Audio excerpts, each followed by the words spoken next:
신학교 다닐 때에 한창 이 하나님의 뜻이 무엇일까에 대한 고민이 많았습니다. 하나님께서 부르신다는 것이 무엇인지, 어떤 교회로 가야 하는지, 공부를 더 해야 하는지, 어떤 사람을 만나야 하는지에 대한 고민들이 많았던 겁니다. 그러다가 한 형과 했던 대화가 생각났어요.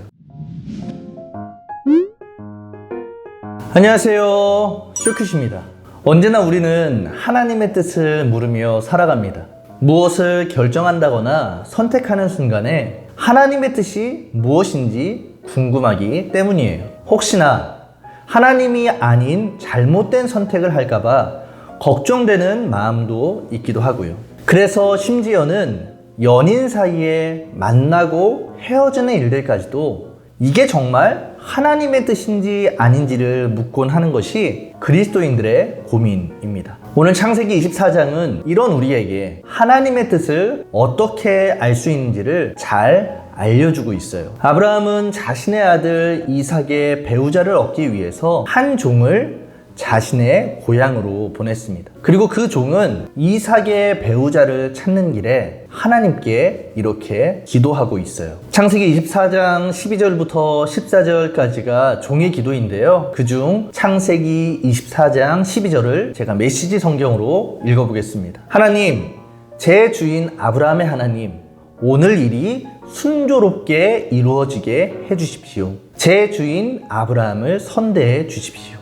지금 읽은 메시지 성경, 그리고 우리가 일반적으로 읽는 개역개정 성경은 모두 아브라함의 종의 기도를 이렇게 기록했어요. 하나님, 순조롭게 하여 주옵소서. 곧 오늘 아브라함의 종은 이삭의 배우자를 찾는 일에 있어서 다만 순조롭게 하나님께서 이끌어 주시기를 기도하는 거예요. 그리고 성경은 종의 기도가 끝나자마자, 아니 그 기도가 끝나기도 전에 순조롭게 일하시는 하나님을 우리에게 보여줍니다. 24장 15절의 처음 부분만 읽어보겠습니다. 말을 마치기도 전에 리브가가 물동이를 어깨에 메고 나오니. 우리가 하나님의 뜻을 알길 원할 때에 우리는 무언가 기적적으로 역사하시고 기도 중에 음성으로 들려주시는 것들을 하나님의 뜻이라고 먼저 생각합니다. 그것도 맞아요. 하나님께서는 그러한 방법을 통해서도 우리에게 하나님의 뜻을 알려주시거든요. 그런데 오늘 본문에서 하나님의 뜻을 알려주시는 방법은 그러한 기적적인 역사가 아니라 그저 순조로움입니다. 억지로 또는 인간의 방법과 생각으로 얻고자 하는 결과가 아니라 하나님께서 인도하시는 순조로움으로 하나님께서 일하시는 거예요. 신학교 다닐 때에 한창 이 하나님의 뜻이 무엇일까에 대한 고민이 많았습니다. 하나님께서 부르신다는 것이 무엇인지, 어떤 교회로 가야 하는지, 공부를 더 해야 하는지, 어떤 사람을 만나야 하는지에 대한 고민들이 많았던 겁니다. 그러다가 한 형과 했던 대화가 생각났어요. 제가 이렇게 질문했거든요.